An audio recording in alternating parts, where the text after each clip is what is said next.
We're good. I'd like to call to order this regular meeting of the Council of the Village of Chase, held here at the Council Chambers at the Village Office, 826 Okanagan Avenue, and via Zoom. Today's September 9th, 2025 at 4 p.m. And just noting that Councillor Herman is joining us via Zoom. Go to number 2, adoption of the agenda. Councillor Tormont. Yeah, so moved. Seconded by Councillor Stevens. Any discussion? See none, all in favor?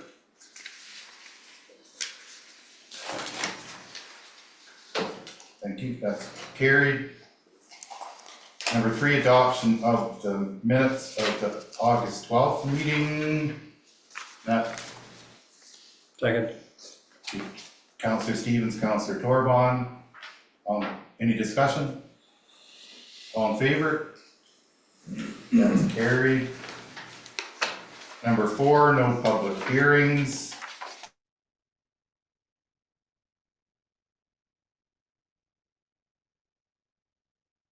Five, public input on current agenda. So is there anyone from the public that wishes to talk about or wishes to provide input on items on this agenda?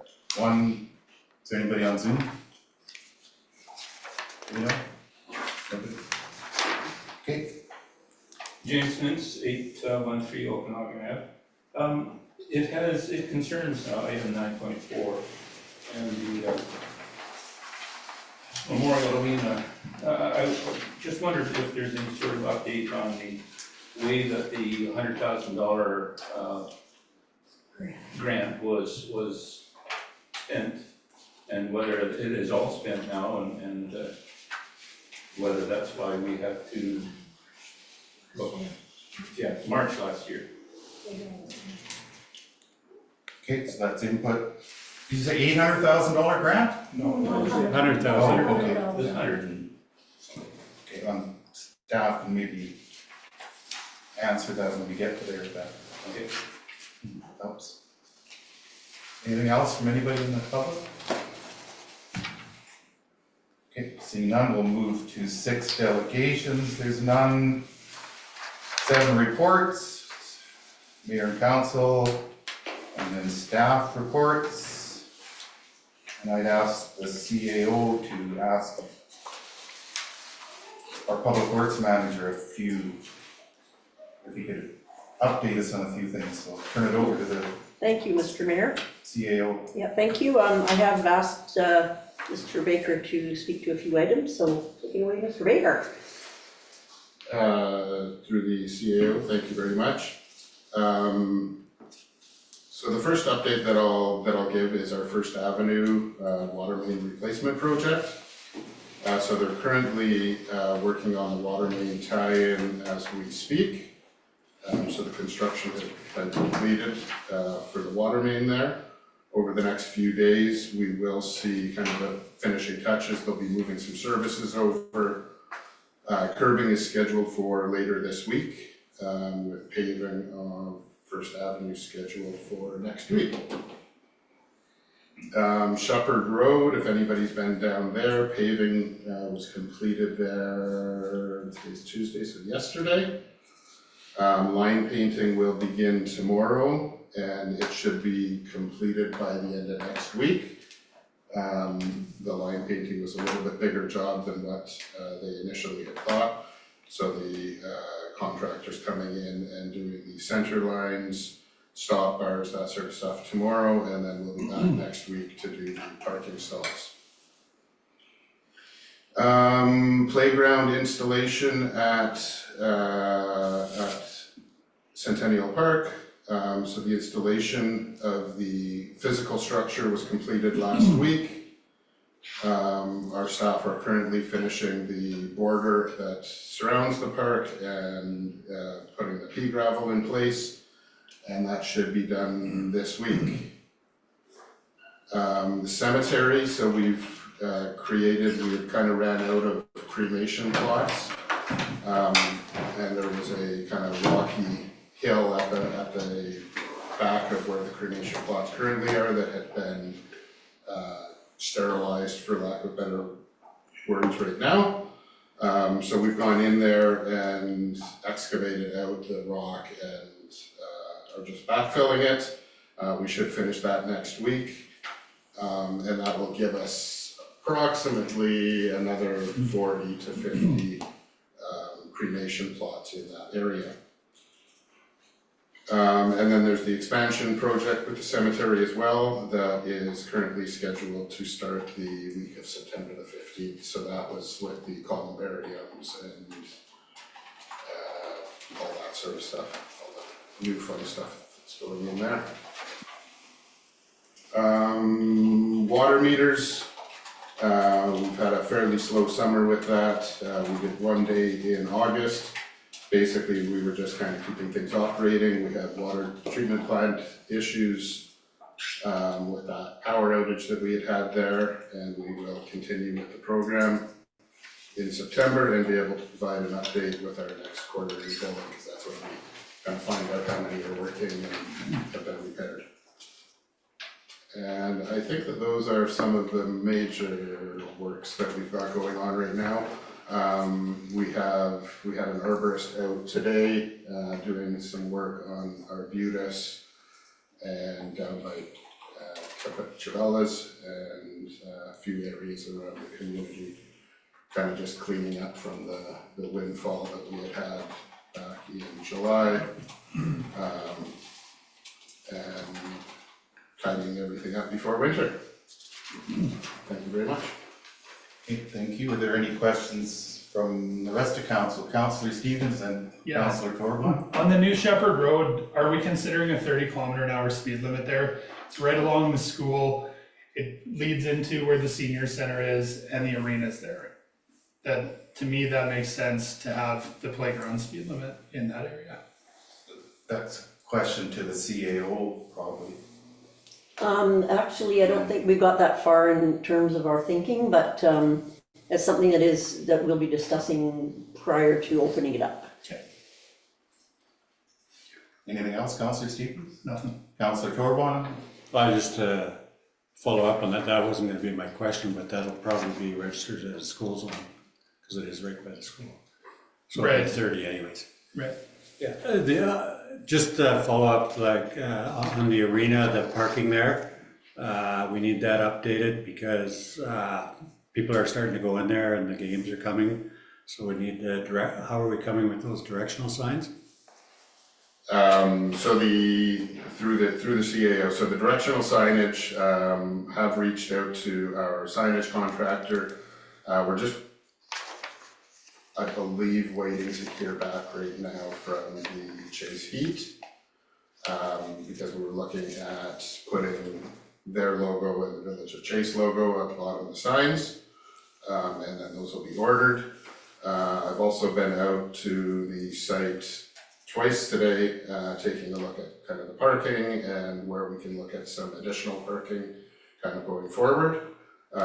We did have, actually their CAO out on Friday night at the exhibition game, just taking a look at how it was currently functioning and how full it was, to provide us some feedback kind of going forward. So it looks like there will be a bit of a capacity issue there. Had our staff out doing some weed eating along the fence line, kind of going towards the back today. And I'm currently in some discussions with the contractor. We're looking at adding some additional parking stalls on that laneway going to the back of the arena, as well as potentially looking at some additional parking in behind the arena. So we'll be looking at that in kind of the next few weeks. So just trying to stay ahead of any of the issues that will come up there. Yeah, because we need that road upgraded that goes to the back. Yeah. Along the schoolyard fence. Yes. And then the angle parking along the side of the building, Correct, that's it. right? I don't even know if we'll be doing angled. It looks like we could do nose in, kind of the full way back. We'll be looking at the. And then the parking lot at the back cleaned up so people know to park there.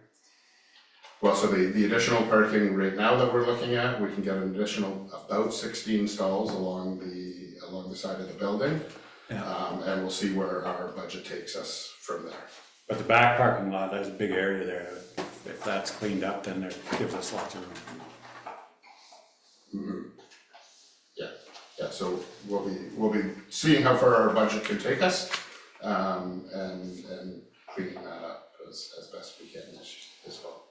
Counselor Stevens, Yeah, I'm wondering what the budget is for this parking. so that's to the CAO.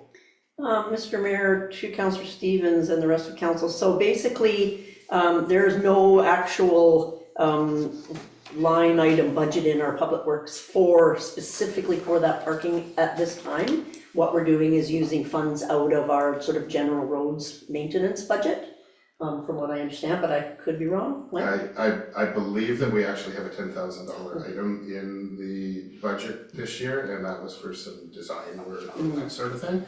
But we can utilize that for doing $10,000 worth of upgrades to that roadway and the parking area, which is what we're planning on right now. So, Thank you.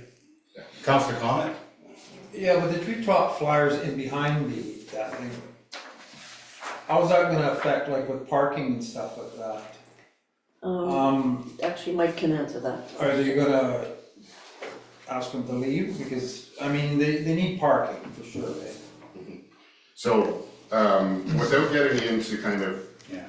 designing it on the fly here with all of us and me trying to explain it, Sean and I, the corporate officer, and I met out with Owen today, taking a look at kind of what his operational needs were with the Zamboni and the dumping of the snow and ice, and where we pile that and that sort of thing. And so what we had looked at in the back at this point in time, on the access road going in, it looks like we can get somewhere between 12 to 16 parking stalls along the side of the building. And then at the back, depending on where our budget takes us, we would be looking at kind of cleaning up the area where the catch basins kind of currently are and putting those in parking towards the treetop flyers. So we could look at probably an additional 30 or so stalls nose in along the back there. So that's kind of what we're looking at right now. Again, the first phase would be inside the building, and then depending on where our budget can take us, we are taking a look at some additional area in behind. So I see the CAO's hand up, and my question is, so it's a new system we're starting up, so senior staff is meeting with the manager obviously down there, you're meeting with them weekly, or as issues come about with this new system, are you? Is that? Yeah, so we're in lots of conversations with them, definitely. Yeah, so since, you know, the parking configuration sort of quickly changed, so that's why Mike and Sean have been down there talking with the manager, and just in answer to Councillor Connick's question, the zip line won't be operational this year. No, they were talking about it, but I know, Yeah. I read that, Yeah, I mean, they are looking, there is some talk about it being operational next year, but it wouldn't be until after the arena is shut down. And parking is a big issue with people and that, because we've taken that other spot out of there, right? So yeah, it was something that we're gonna have to look into is, Yeah, that's a big area back there for parking. Yeah, we're definitely, we've already, like I say, talked to the contractor at the arena several times. Mike and Sean have been down on site several times. We've had the entrance graded, and we are looking at what our options are on the side and at the back. So it's definitely on our radar. Councillor Conick? More than on And our radar. I know that those no posts are probably online, but did we ever check where the guy put his no posts along his property line, that they were on his property, or? I did a GIS imagery check and he seems to have erred on his property. So it seems like those no posts are Yeah, fully I figured placed he would be. on the Safety Mart property. This isn't survey quality check that I did, but it's sort of the best information that we have without spending money. Yeah, perfect. Okay. No other questions? Motion to accept the reports for information, Counselor Stevens, Counselor Herman, you want to second that one? All in favor? That's carried, thank you very much. I have the diagram. Number 8, unfinished business, 8.1, Counselor Conick, you want to have a word with that one? Yeah, I'd like to make a motion that administration be directed to obtain cost and effectiveness of the installation of a generator at the pump house water intake on Pine Street for fighting wildfires with the village boundaries. And I do have some. We'll just wait, just need a seconder. Counselor Stevens, okay, discussion, Counselor Conick. And I do have some numbers, like Oh, the well, okay. Go ahead. okay, the well down there with the power goes out, you have a generator. The well will pump 60 liters a second. Over, and there's a big tank in the water treatment plant, because I think it's about 250,000 liters. The plant pump, which pumps out to the reservoir and everywhere else, well, it can pump, where's my glasses? 72 liters a second, so the well can't keep up to it. It can pump, especially if it had to keep going. But the Pine Tree Pump House pumps 73 liters a second over to that. And, which is the difference of putting your 300,000 liters, it pumps more, right, in 24 hours, so. Anyways, that's my motion, I hope it goes through. Nope, well, we had a seconder. Any other discussion on this motion? No. Okay, all in favor? That's carried. 8.2, Fire Smart activities and next steps. CAO, do you have anything to add, or? Mr. Mayor, so our Fire Smart Coordinator, has prepared a short PowerPoint presentation and would like to run through some of the highlights of his report. Perfect, thank you. Yes, pleasure to be here. Thank you, CAO and Mayor and Council. So we have had the Fire Smart program in place for the last year at this point and are coming up on its end for this term. There are a few things that I wanted to report on, and I'm probably going to, for the most part, skip through the objectives that we've completed, or unless you have questions on them, feel free to ask and cover that. I'm mostly going to focus on objectives that are still in progress and what's recommended going forward. And I would like to mention that there were some revisions made to this report that I'd like to clarify. So the italics, text that's in italics generally refers to, if we can go to the next slide perhaps. Yeah, those are just some activities that we engaged in over the last year. We can skip that one. This is the initial budget that we had for this term with UBCM. And if you look at the report here, text that's in italics is referring to objectives that were outlined in this worksheet. So under education here, you'll see the third bullet point is in italics, and that does not refer to any kind of objective. That was supposed to be normal text. Regarding the sunflower and the mail drop, which are a couple things that we engaged in for educational activities. And afterwards, revisions that were made. So we did submit a couple transfers over the year to transfer funding from the previous worksheet to this one, which is the modified one. So you'll see that the numbers on this one are different than the one before, including about $11,000 that was transferred from expenses over to Fire Smart position costs because we applied for an extension. So the position costs were more than we anticipated at the beginning. We also put transferred funding into emergency planning and residential activities so that we could do things like a community chipping day for off-site debris disposal, and so that we could increase the funding for structural protection unit at Chase Fire and Rescue because that pretty urgently needs to be outfitted. Yeah, so going over objectives completed. If you have any questions on it, I can elaborate. But generally speaking, training was successful, inter-agency cooperation. I do have some concerns that I'll mention at the end of this regarding that, but the objectives were fulfilled.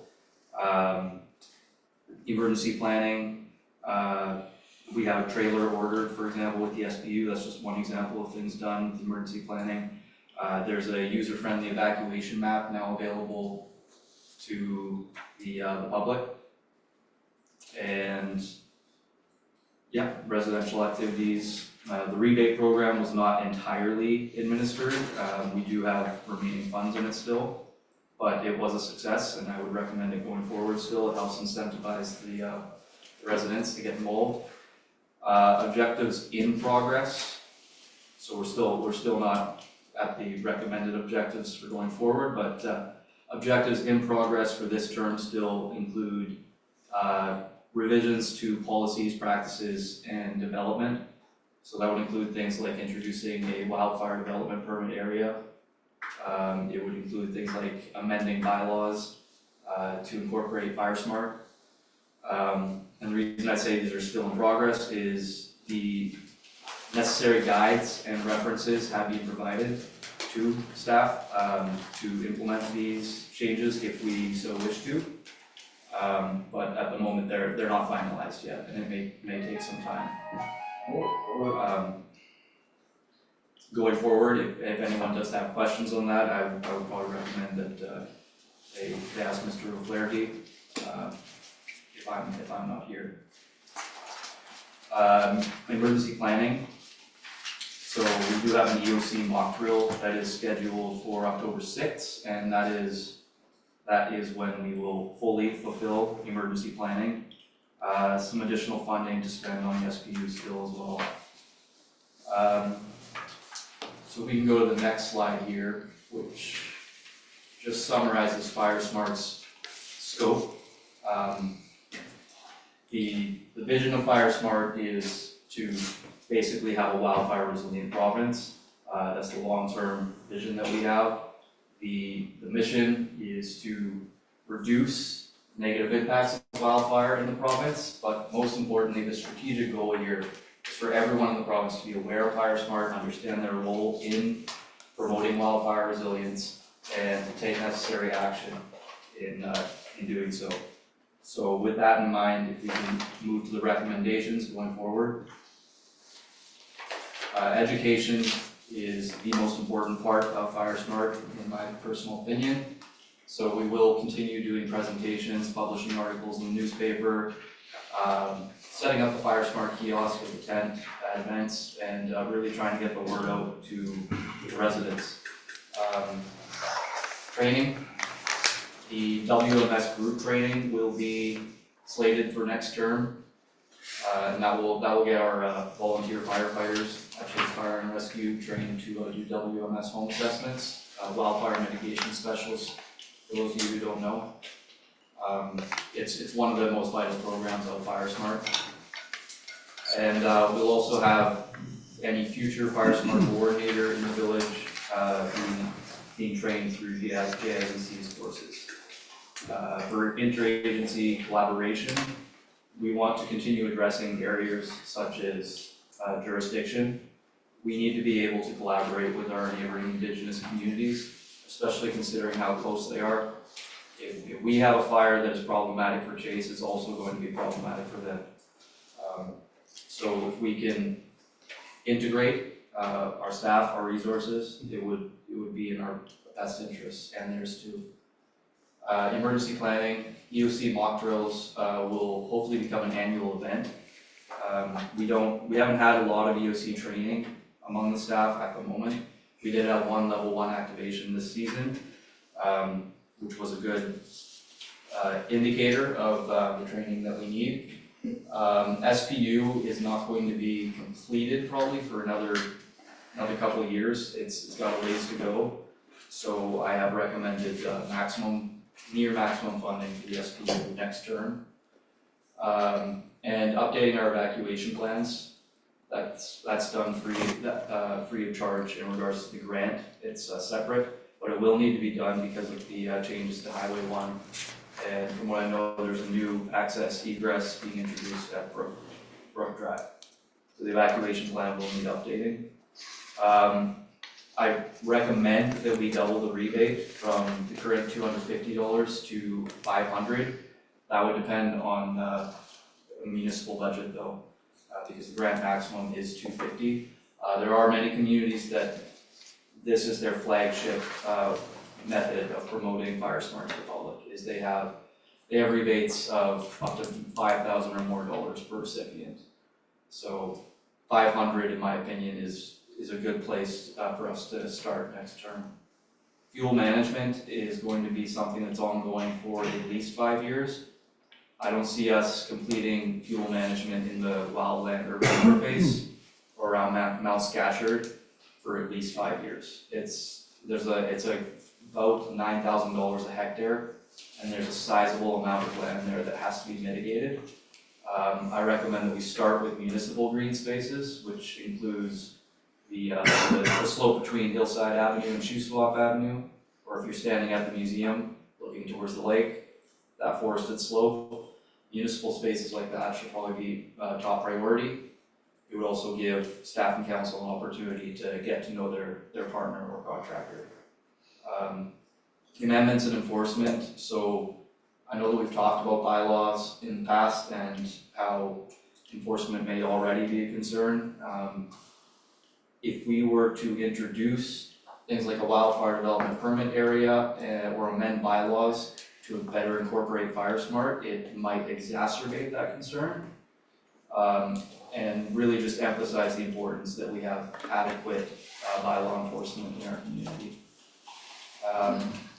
The organics disposal bin, so this term we had a chipping day.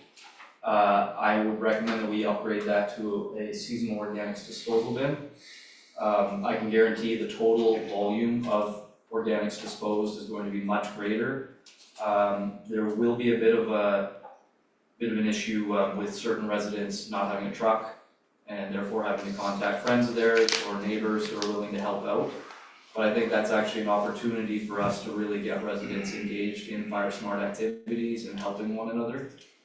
And I'm confident that the total amount of organics disposed will be much greater than having a chipping day once or even twice a year. So zero-scaping public facilities, there will be some funding allocated for this as well. I would like to see the curling rink more than anything zero-scaped because it has tall grasses right up to, next to the building and other vegetation as well. It's got a slope behind it, and the building itself needs some work too. It's got a bunch of places that embers can get through it. So if we could, and also it has a Fire Smart garden out front. So I'd really like this to be a good visual for people to see that Village of Chase is taking part in Fire Smart initiatives. The challenge there is that quotes that I've received exceed the amount of funding that we will have from the grant by about $35,000. So it would have to be something that's covered by both municipal funding and grant funding if it's Chase Curling Rink. The alternative, which would be a cheaper proposal, would be mitigating or zero-scaping this building, the house in between, which is also a public asset, and the fire hall.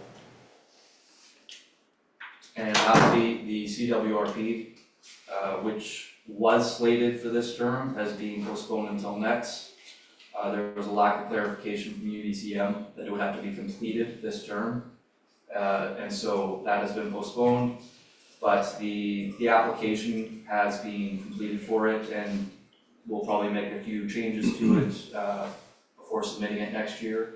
But the CWRP will be incorporated in next year's funding. So yeah, some additional notes here in the report include things like water delivery infrastructure, which Councillor Conant mentioned. It is rather expensive to upgrade most of this infrastructure, but it is definitely an option that should be considered going forward. However, the primary solution, in my opinion, is for Chase Fire Rescue to have its SPU finalized as soon as possible. That SPU carries a lot of sprinklers, hoses, it carries ladders, And we are also able to request these resources from external sources in the event of an evacuation. And what that essentially means is we can pump water to houses that need it separately from the infrastructure. Just using gas pumps, hoses, and the kind of equipment that BC Wildfire usually uses. But that doesn't mean that upgrading our water delivery infrastructure would not help, but it absolutely would. Yeah, if council has any questions, then feel free to ask. So we're gonna go through the corporate officer since the CAO isn't here, if that's okay. So, you have a question, Colin? Oh, yeah, now what about, you had the emergency thing, asking the VLA if we could hook onto their water line, like on Cottonwood, put a saddle on and have just a standpipe, not a hydrant, just a standpipe that Mike was talking about, because that crossing was blocked for how long? 45 minutes or something like that. So if you got a truck down there that's maybe sucking out of the river or something to bring to fill some bladders, I mean, you could just with a standpipe, you can fill a lot of stuff up, eh? Like a truck and that's got tanks and that. And I don't know if the villages, we've talked about it, but I don't know if the villages has got a hold of the VLA to ask them. I have no idea. So that's what I'm asking. Yeah, we haven't connected with the irrigation district. Yeah. However, this has been brought up before and we've made notes. And so it's something that we're sort of working on in the background. And if we get some more information, we'll bring it back to council. Any other questions from council? I have a comment. I think you've done a fantastic job in the village. You know, I work in the industry. I've seen the changes that have been happening in the community over the last year, and they've been substantial. The amount of fuel that's been moved out by just residents in the community has been significant, and that makes a huge difference. You know, we have ember showers and things like that come into community when, I mean, the fire's up to like 7 kilometers away now they're tracking, so maybe not 7, I can't remember the official number, but you know, it's substantial. So if it's landing on this combustible vegetation that people have removed, you know, potentially saving their homes. It's a big deal. I think you've done a great job. You've inserted yourself very well into this community, working with the youth, especially working with seniors, joining committees, and I just want to commend you for just a very well job done. Appreciate that. Yeah. I do have some final notes I'd like to mention, and it's the challenges that I've noted with the program mostly. Number one is definitely community buy-in, because if we don't have the residents participating in Fire Smart activities, we aren't going to accomplish much on our own. Most of the legwork is actually done by residents on their private property, and if you take a look at one of the images here, the threat analysis, all this black land is private, so it really just demonstrates how important it is that we have residents engaged in Fire Smart. So how do we get community buy-in? Well, we're trying to educate the community, but we need to promote the program a little better than we are currently. We need to do that by inspiring residents and trying to lead by examples. So some examples of doing so would be either free courses and free assessments that people can get done. They only take an hour each, both the course and the assessment. These have been all around the village office for the entire year. And I think some people would be curious to know how many of the people in this room have actually completed both of these, right? So there are probably residents who are wondering that.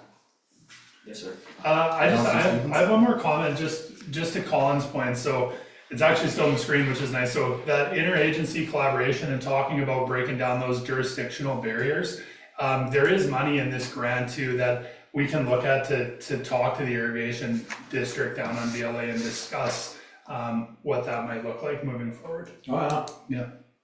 Yeah, that's another one of my leading concerns is the collaboration between different communities and of course also within each community, the collaboration between council, staff, Chase Fire Rescue, ESS and other services. It's critical. Thanks, Mike. Do you have more before council comment? I just wanted to say thank you for bringing up the below the museum, especially of that whole strip of land there. I know that, the one, place, the house next to it, they spent a lot of money cleaning up their yard and that, it was in the thousands, eh? But the rest of it, yeah, it needs to be just taking all the friggin' fur out of there and that, be done with it.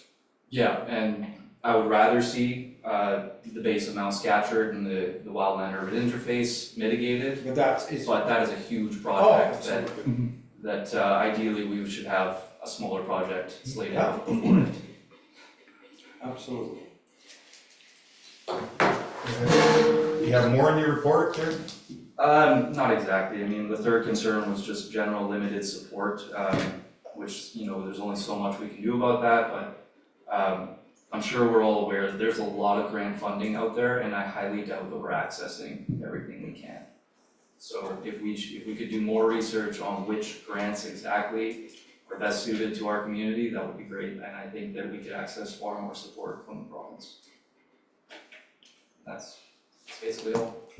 And I'll echo what council's saying is I think you did a great job, and as usual with anything, you bring in something new, it's always a challenge to bring in, getting the buy-in from everybody. I think a lot of people were scared, right? If you came in and did an assessment, they were gonna have to do stuff, and I think it was great. Like when you came to my place, you were very professional. And you did a great job, and I just, even around town, like, you were at Music on the Lake all the time, like, you were out and about, great, and it was muchly appreciated, and even your singing down there was really good, but it just showed how you went out of the box, right, to do your job, right? And it was very much appreciated by the community. Yeah, by no means would I say that there hasn't been progress made in the last year. I would like to see it snowball, let's say, going forward. I thought you wanted to get fired up or something. No, if we can keep the ball rolling going forward, I think that, yeah, there's a good future for FireSmart here. If there's nothing on the CEO, would you? I just wanted to echo what you said, Mr. Mayor, and what Michael is saying is for first year of FireSmart in our community, I think Michael's done a really great job at getting the word out. He would have liked to have seen more people participate, and we all would, but I think he's done a tremendous amount of work and a tremendous job getting the word out to people, and it is a new program for us. So I think he's done a bang up job for the year that he's been with us. Do you have anything to add, Councillor Herman? You're muted.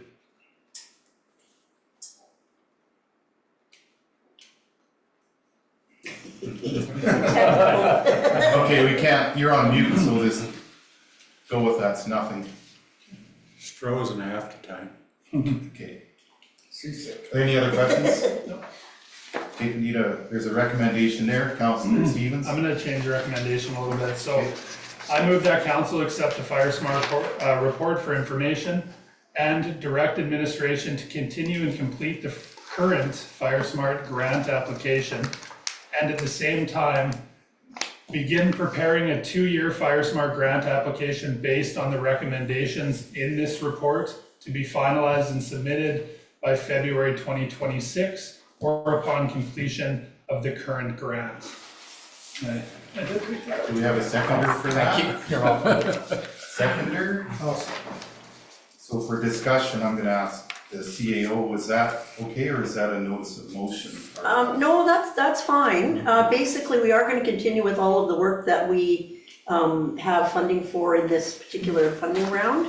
We're hoping to actually apply for the next round before Michael leaves us. Nice, So that would be before October 10th. We intend to have that application in. excellent. We have Okay. discussion? No, go Can we read that motion again, like since it's a new, and please? The motion reads that the FireSmart activities report be received as information, and that council accept the FireSmart report for information and direct administration to continue and complete the current FireSmart grant application, and at the same time begin preparing a 2-year FireSmart grant application based on the recommendations in this report to be finalized and submitted no later than February 1st, 2026, or upon completion of the current grant. Okay, thank you. So Counselor Stevens? Yeah, I really feel like 2 years is a good idea because like one of the biggest things is like the structure protection unit next door. So that guarantees that we're gonna continue doing 2 more years of like 50,000, I think what I saw on that sheet, into that unit. It's gonna allow us to give us some money towards like talking to agencies like the irrigation crew down on VLA. The CWRP, or the Community Wildfire Resiliency Plan, that's a $35,000 community plan that is gonna address all of our wildfire vulnerabilities. It's gonna give us areas where we can actually do those fuel treatments, and it's gonna support further grant opportunities for the Village of Chase. I also really like that it supports the fire department with funding and like training too. So not just cross training, but just in-house training. So learning to use their SBU. And by the end of this term, this 2-year opportunity that we have here, we're gonna be year 3 of the structure protection unit. Generally it takes about 4 years to implement these things, just with the way the grant's based. But you know, maybe at that time our community is situated in a better situation where we could actually just front load it and say, you know what, we need the SBU now. Maybe we just find $50,000 in our budget, and instead of 3 years, we have a completed unit in instead of 4 years, we have a completed unit in 3 years, or maybe even down to 2 years, depending. It's all about community protection, what I see in your recommendations. I think they're really good. It gives us an opportunity also with a significant amount of money to start treating some of these areas where kids are gonna frequent. Maybe a firework lands down in that area, starts a fire and burns a museum down. Like these are things that could happen, but yeah, that's just kind of some of my rationale around the idea of the 2-year program. It's also $400,000 over those 2 years, that's a significant injection into the village. And it gets us well on our way. It gives a little bit extra confidence in the fire department, and you know, a big beautiful trailer. That thing's so nice next door. I can't wait till it's all fitted out. But that's my discussion. Okay, thank you very much. Is there anything else from council? Did we get a seconder for that motion? Councillor Connacht. Thanks. Any other discussion? Seeing none, all in favor? That's carried, and we will wait a few minutes, but for 9.1, but it's, unless the CEO wants to start, or should we just wait for a minute? We probably should wait, Okay. if that's okay. 123 pages. Yeah. It's a big job that's been done, and yeah, something that we really, really needed. So we are now on to 9, new business. 9.1, development procedures bylaw number 956, 2025. And there's a report from the Director of Corporate Operations, but I'll turn it over to the CAO. Mr. Mayor, I'm gonna just turn it over to Mr. O'Flaherty to speak to this item. It's a pretty big, significant item for us. Thank you. Thank you, Mr. Mayor. Thank you, CAO, and Mr. Mayor, members of council, gallery. So, council's development procedures bylaw is 32 years old. I have a copy of it here. It's, the authority at that time was the Municipal Act, which is defunct. It's been replaced by the Local Government Act. This bylaw is quite shy on a lot of development-related procedures. It's kind of lackluster, and of course it lacks currency, being 32 years old. It doesn't consider temporary use permits or subdivisions or a lot of the regulations that our current bylaw anticipates and considers. So UBCM recognized that a lot of these development procedure bylaws are outdated in the province, and they're funding these bylaw updates to 100%. So this was a no-cost improvement for Chase to improve the information, the bylaw, the manual, you know, how our development community, how the public, how staff interacts with development. And I'm really happy with the product that's been created here. We had staff involvement, we had development, the development community involved. We had Urban Systems help guide the process as well. And I think that this is a huge step into today, 2025, and it'll also serve us well over the next decade. So some of the benefits or products that we got out of this project was not only the bylaw, which is before council today. The recommendation is to give it 3 readings, but there was a significant manual that was included that really guides staff, whether they're in the seat today or future staff, anybody that can come down, comes to work for Chase and is involved in anything development, can use this guide to really, they don't have to have a whole bunch of experience. They can really just follow the bouncing ball in the manual and help anybody that applies for any kind of permit or land use application. So really confident that, when I'm gone, somebody else will be able to use this manual and help applicants.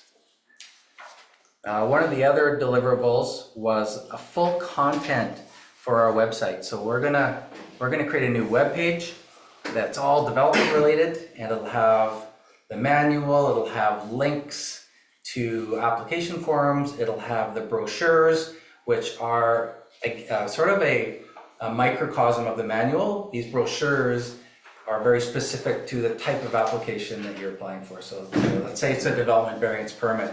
It'll be sort of a 6-page or sort of a folded leaflet that will simplify the basics for what you need to do to get your whatever you're trying to achieve. Some of the other deliverables were the signage template. So one of the things that the bylaw is introducing, and we haven't had this before, is that if there's a major project in Chase and someone's applying for a development permit or a development variance permit or an OCP amendment or a zoning amendment, and it's of significance, they should be putting up a sign that the public can see so it's more obvious. It's not just a little blurb in the paper or something that's sort of subtle. Let the people know what's going on this site. This is, Whitfield Landing would have been a good example. People saw earth moving, they saw equipment, and then we get questions, what's going on? Well, a sign would really help. There's a development permit here for 72 new lots for a park model mobile home park. Oh, that's great. That's a lot of information that wasn't there. And you might notice in the bylaw that it's discretionary, so the CAO can waive that requirement. So if someone's coming in for a fence variance, they want to, have a higher fence than they are allowed, we're not going to make them put up a 4x8 piece of plywood on their property, So there is some discretion in there that's delegated to the CAO for waiving that signage requirement. So the typical project would be something significant like the 2 BC housing projects on Shepherd, Whitfield Landing, like I mentioned, things that the public are really interested in. So it has a public interest component to it.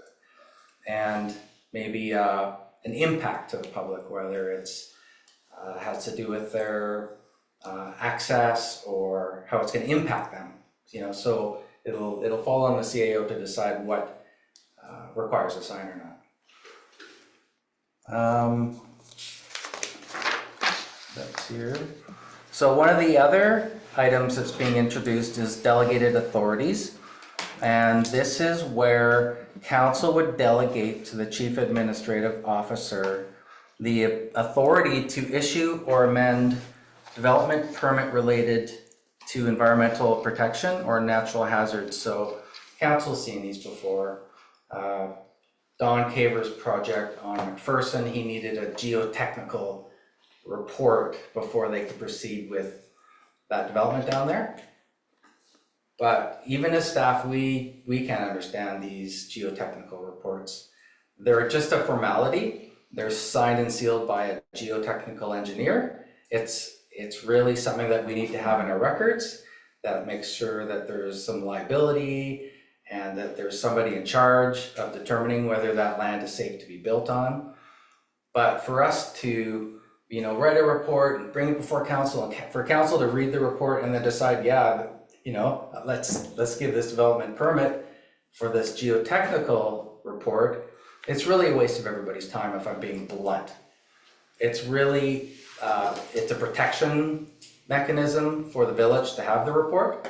We'll accept it, we'll file it, we'll issue a development permit, and it'll speed up the process, and that will benefit the development community. Just the time savings in getting a development permit before council.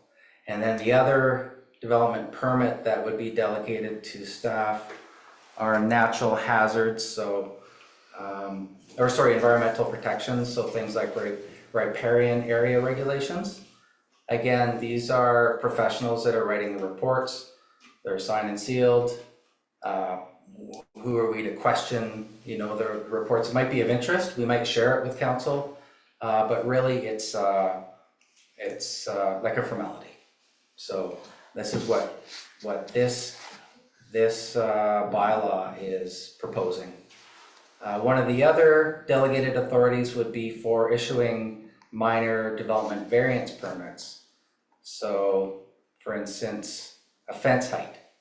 So the example I used, and if someone can put in a maximum fence height of 2 meters, staff could issue a variance for up to 20% higher. So in this case, it would be 2.4 meters.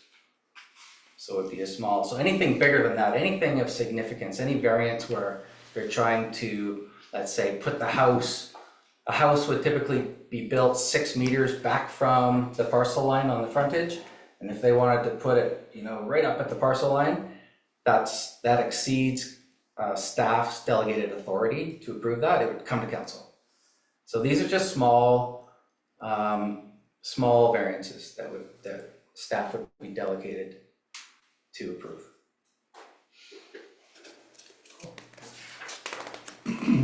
And council may or may not remember, but in Whitfield Landing, when they were putting in their mobile homes, we would get the site plan, and quite often the company that was installing the mobile home, they'd put them in kind of not in the right spot. Because we're talking matters of centimeters here. And the post-construction survey would come in, notice that the trailer was too close to the side setback or the front setback. Council, I looked through my files, we had 8 on Whitfield Landing alone of variances that came to council because of a centimeter here, 2 centimeters there. And so those type of things would go away.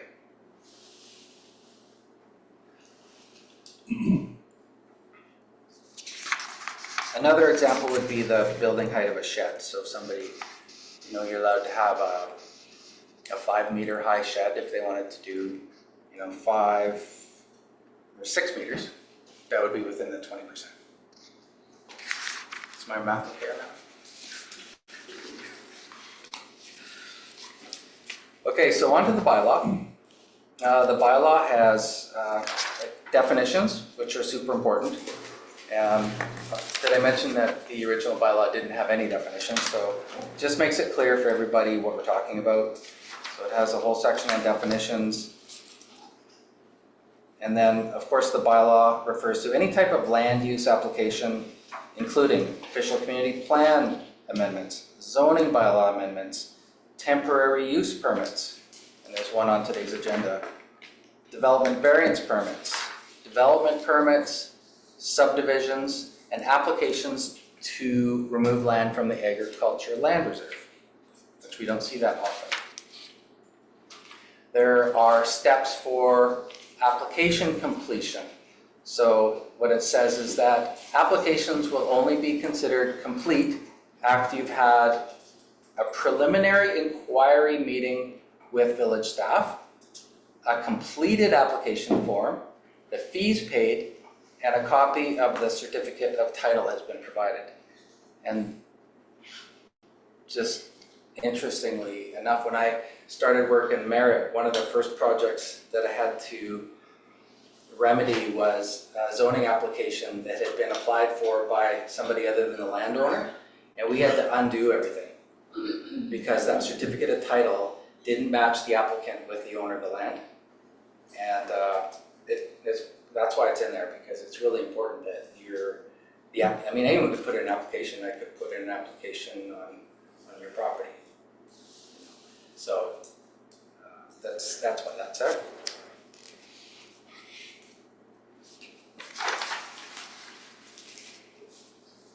The other change in this bylaw is that development permits will expire after or at 24 months, so 2 years. The current bylaw is 12 months. So the Women's Transition House on Shepherd paid $4,800 for a development permit, came to council, it expired because they were delayed in getting the project, you know, the design and all their approvals from BC Housing. They had to reapply. Another $4,800. It's not only wasteful for BC Housing to have to double pay, but it's more work for council to, you know, see the application twice. And so by just doubling that period to 24 months, it's just better for everybody, and it's also the industry standard. So our 12 months that we had before was actually a bit shy of the industry standard. So now we're normal with other municipalities in the province.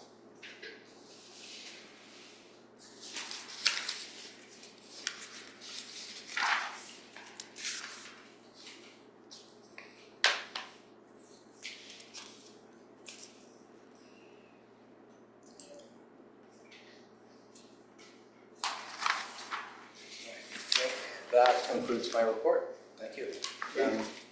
Thank you very much. Are there any questions from council at this time, or we can just go right to the motion and then it Does Ross say anything?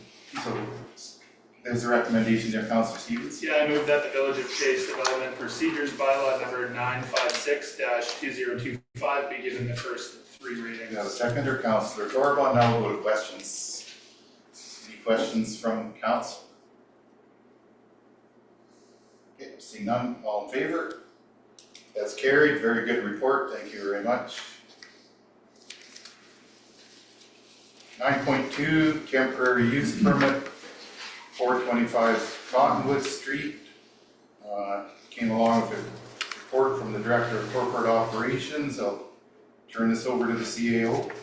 Mr. Mayor, so I'm going to turn this straight over to the Director of Corporate Operations. He's been dealing with this application and knows the history of it. Thank you, CAO, Mr. Mayor, members of council. I don't really have anything else to add. I think what's important here is that this temporary use permit for a daycare on Cottonwood Street, which was originally issued in 2022, has been quite successful. We have not received any complaints about this commercial application on a residential street in this time period. And almost solely because of that, we're recommending an extension for another 3 years. Now, I've also talked to the owner applicant that it might be in their interest if this is really successful. The neighborhood seems to be agreeable to it, and it seems to be work for their business, so they might want to turn it into a zoning amendment bylaw to make it permanent. Because at the end of this 3 years, that property will revert back to residential, and they won't be able to operate their commercial daycare.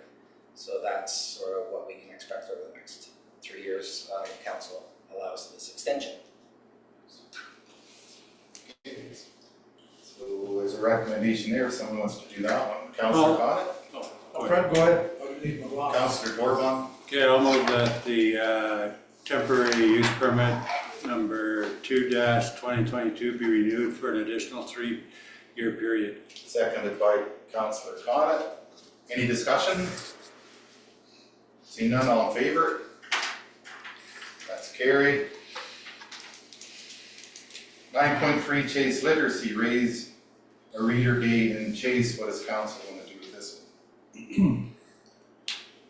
Councillor Conick?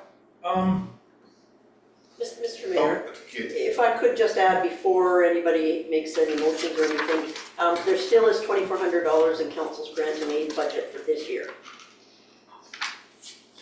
So that could be a source of funding if council wishes to donate money for them in 2025. What did we donate before? Let's see, in What says right 2020 here? 2024, you gave $1,000, Oh, 2023, 500, 450 in 2020. I was reading 200. And we are, well, this is a little bit outside council's grant and aid policy process. And it's something that comes forward every year. Council has been supporting it every year. So we are recommending that perhaps council consider this be a line item and that an amount be discussed in the 2026 budget. And council consider donating if it wishes to for this year's events. Councillor Torban? I'll move that council donate $1,000 to the Chase Literacy in 2025 and that the literacy funding be a line item in council's annual budget in the amount of $1,000 in 2026. Discussion? Oh, sorry, the seconder? Councillor Conick, now we go to discussion. I just- Oh, go ahead, Jane. Oh, I just wanted to say thank you, Fred, for making that motion. I totally agree with that. The Chase Literacy does an amazing job in Chase in all kinds of different avenues, and yeah, they're pretty fantastic. So I think it's helpful for school, for kids and elders and everybody. So I'm all on board with that. Councillor Yeah, I agree with everything being said. I'd like to bring it up a little bit more than $1,000, like when we do the, So for discussion, what the CAO was maybe recommending that yeah, we don't put a dollar amount in now for the 2026 and we can bring it up for a larger Okay. discussion during budget, but that we'd have to amend the motion if we wanted no. to do that. The second part of the motion.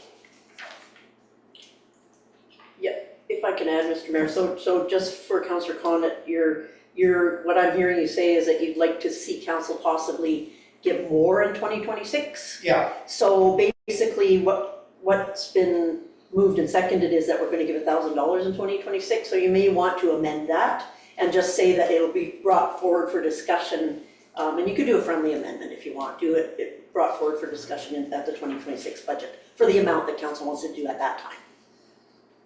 Would you like to make a friendly amendment? yes, I That would, we don't- thank you very much.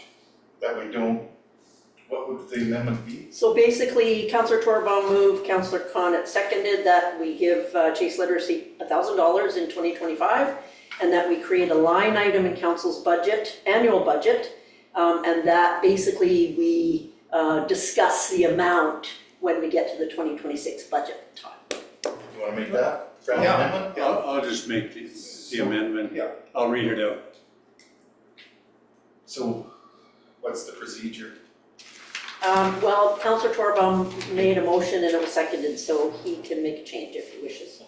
Okay, so I'll make the second part of it, that the Chase Literacy funding be a line item in council's annual budget in the amount of, an amount to be discussed in the 2026 budget.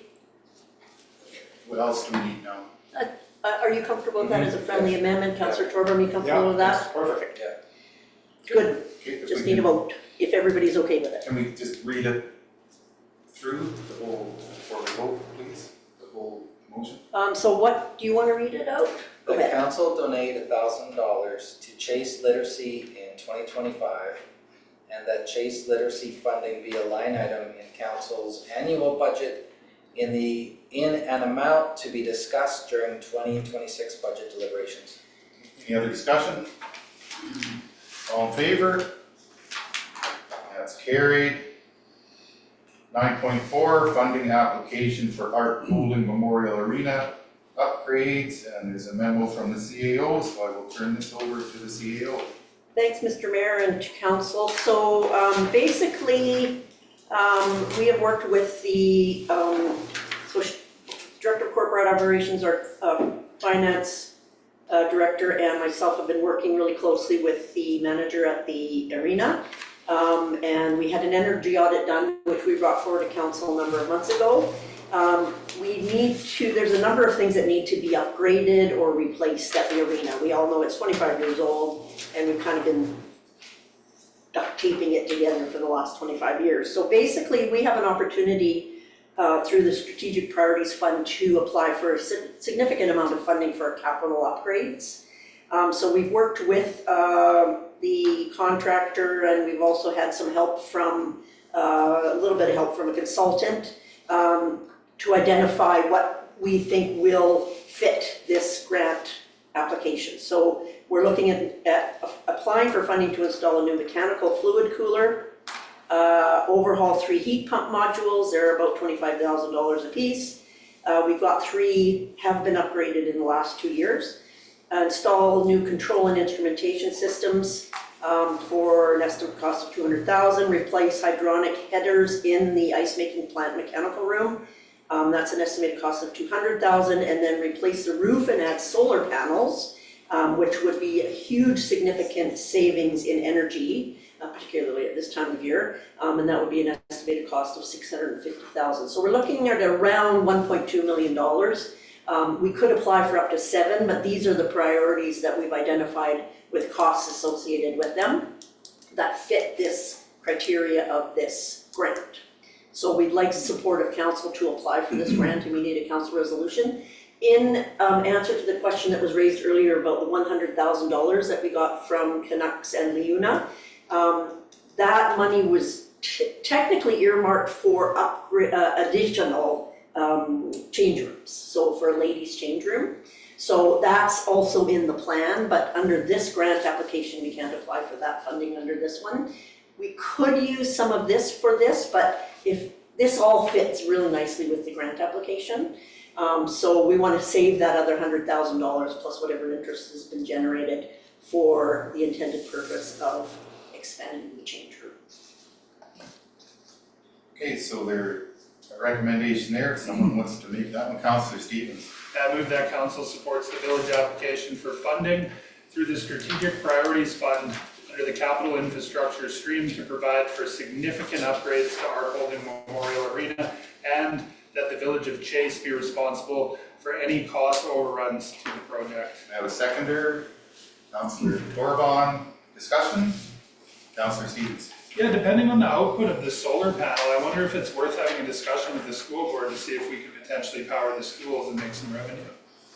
Yes, we can definitely talk to the solar company about that. Sure. Good idea. Cool. And we've talked a little bit too about some other opportunities, like using some of the heat from the arena to maybe, help a different facility, like maybe the seniors housing or whatever. So yeah, those are some things that were definitely good idea, because we're all trying to save money where we can, right? Totally. Any other discussion from council? Councillor Herman? No, that's good. I'm good. Okay. Okay, all in favor? That's carried.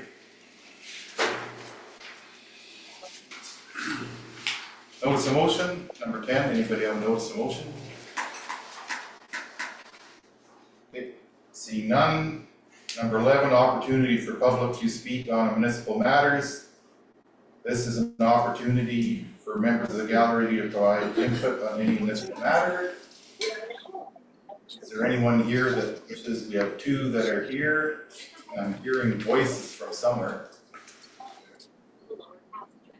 Is that from, okay. That's right. That's good to know. They're talking. We have 2, which one would you like to go first? Ladies first. Oh, you're a good boy. I just had Get a name and address.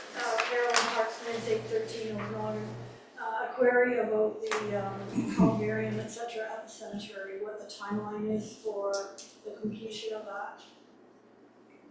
Okay, thank you. Do you have any other questions, Caroline, or is that your name? No, that's it. Okay. Okay. My concern is with. Name and address. Oh, sorry, James Mintz, 813 Okanagan. Yeah. Since we're always here. My question is regarding the proposed boat launch at Mill Park. And as I understand it, sometime last year, I can't remember whether it was before the new year or in this year, I understand there was some plans being made to upgrade the boat launch. And I wondered where that's at, what's the status of that at the present time. And it seems to me that now is a good time to go at it because we're in low water and low usage. And I know that there was talk earlier in the spring about rocks being moved a little bit to facilitate safe launching of boats down there. I don't think that ever happened. It seemed to me that was a low cost thing that could have been done this year. However, I don't think it was done, but I certainly hope that this project isn't being forgotten and it will move forward. Thank you. Thank you very much. Anybody else? Okay. Maybe on Zoom? Okay, thank you very much. Number 12, there's no in-camera. Number 13, we're not releasing any in-camera items. Need a motion to adjourn the meeting. I'll move that. Councillor Torba, The September 9th regular meeting be adjourned. seconded. Councillor Stevens. All in favor? That's carried. And is everybody from council gonna be here